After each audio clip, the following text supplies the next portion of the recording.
আসসালামু আলাইকুম বন্ধুরা, আমার চ্যানেলে আপনাদের সকলকে স্বাগতম। আজ আমি তৈরি করেছি ভাপা সরিষা ইলিশ। এই রেসিপিটা বানানো অনেক সহজ। আপনারা এই রেসিপিটা একবার বানিয়ে পরিবারের সকলকে খাওয়াতে পারেন। সবাইকে শুভেচ্ছা জানিয়ে শুরু করছি আমার আজকের এই রেসিপি। আশা করি আপনাদের সকলের ভালো লাগবে। এই রেসিপির জন্য এখানে আমি 10 পিস ইলিশ মাছ নিয়ে নিয়েছি ও নিয়ে নিয়েছি 100 গ্রাম সরিষা।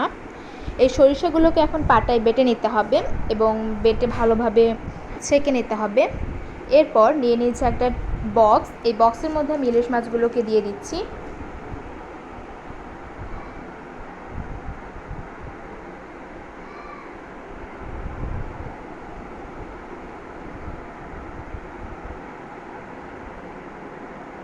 এখন এর মধ্যে দিচ্ছি পেঁয়াজ বাটা,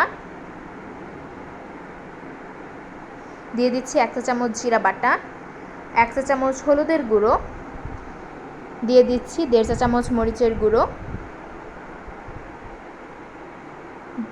দিচ্ছি স্বাদ মতো লবণ, দিয়ে দিচ্ছি বেটে রাখা সরিষাগুলো ও সরিষার তেল দিয়ে এখন ভালোভাবে মাখিয়ে নিতে হবে ইলিশ মাছগুলো।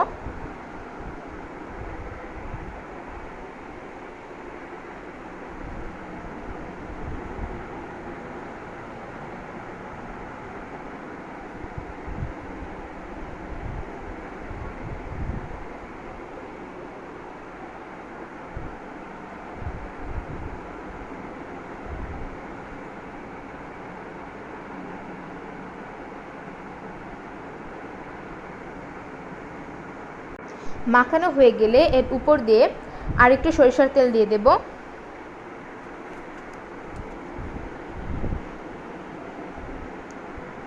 এখন এর উপরে 4 থেকে 5টা কাঁচামরিচ দিয়ে দিচ্ছি। বক্সটাকে ঢেকে দিচ্ছি। এরপর একটা পাতিলে পানি নিয়ে নিয়েছি এবং এর উপর একটা স্ট্যান্ড বসিয়ে দিয়েছি। এর উপরে বক্সটা রেখে ঢেকে দেব।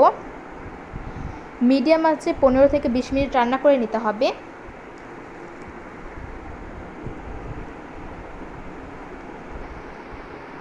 বন্ধুরা দেখুন, আমার ভাপা সরিষা ইলিশটা হয়ে গেছে। বন্ধুরা, আমার ভিডিওটা যদি আপনাদের ভালো লাগে তাহলে লাইক, কমেন্ট, শেয়ার করতে ভুলবেন না। এই রেসিপিটা বাসায় একবার হলেও রান্না করবেন এবং কেমন হয়েছে সেটা আমাকে কমেন্ট বক্সে জানাবেন। এবং আমার এরকম আরও রান্নার ভিডিও পেতে আমার চ্যানেলটা সাবস্ক্রাইব করে আমার পাশে থাকবেন। সবাইকে ধন্যবাদ।